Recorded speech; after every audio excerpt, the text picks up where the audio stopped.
excited to have another guest today as we talk about Matthew chapter 17 in our Advent read-along. And I'm going to invite Mr. Gaiman to introduce himself. Hi there, I'm Dick Gaiman.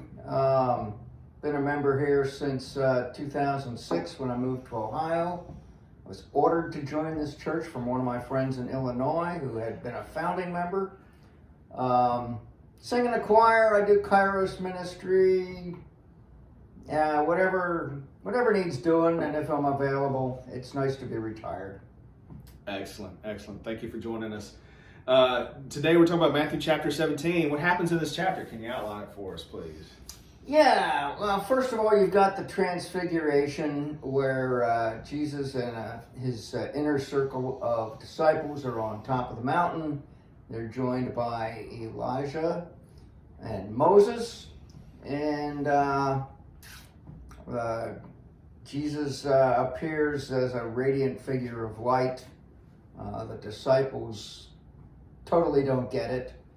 And then they have to go down from the mountain afterwards, where Jesus heals an epileptic that his disciples were unable to heal, and he tells them that they couldn't heal this person because they didn't have enough faith. If they had the faith the size of a tiny seed, that they would be able to move mountains.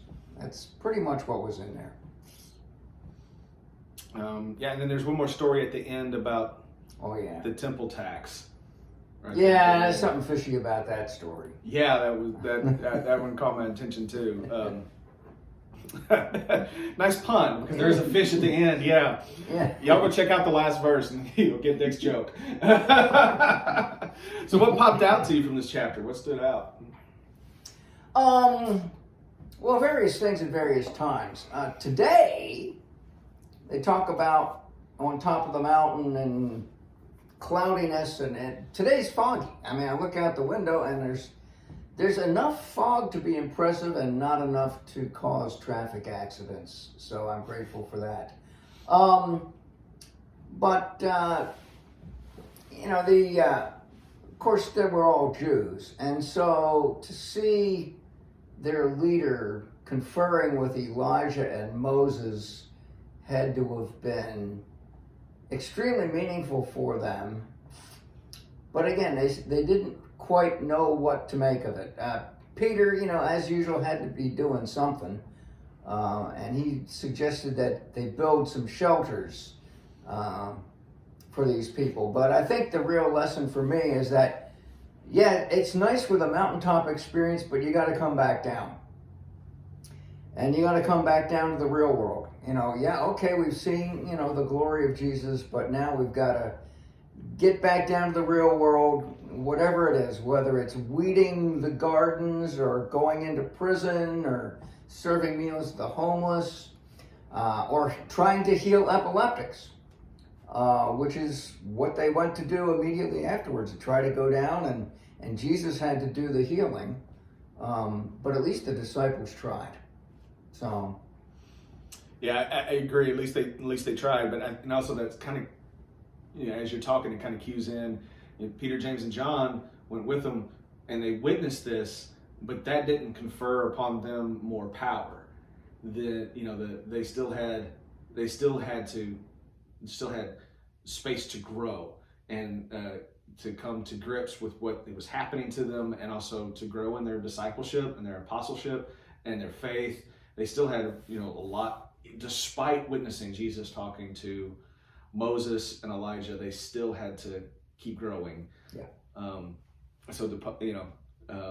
I guess at the simplest level, no matter what mountaintop experience, like I really hope Christmas Eve is going to be a mountaintop experience for folks when they come and worship. But that's Christmas Eve. The next day you get up and you keep going. That's right. There's an old a Buddhist expression: before enlightenment, chop wood. After enlightenment, chop wood. Okay, all right. And if that is your primary source for keeping your house warm, you best chop wood, whether you are spiritually enlightened or not. You best, handle what's right in front of you, what's got to be done. So, I think that applies to discipleship too. Mm-hmm. Well, thank you so much for taking some time with us, and I hope y'all will continue on this journey. Keep reading one chapter a day. We appreciate you tuning in. Be sure to hit the subscribe button, the like button as well. And if you'd like to support this channel or all of the ministries at St. Patrick's, go to pats-dublin.org/give and make a contribution today. We greatly appreciate that support. Also, you can share this to your social media around, and that helps us share the gospel. Keep on reading, y'all, and remember, God loves you more than you can possibly imagine.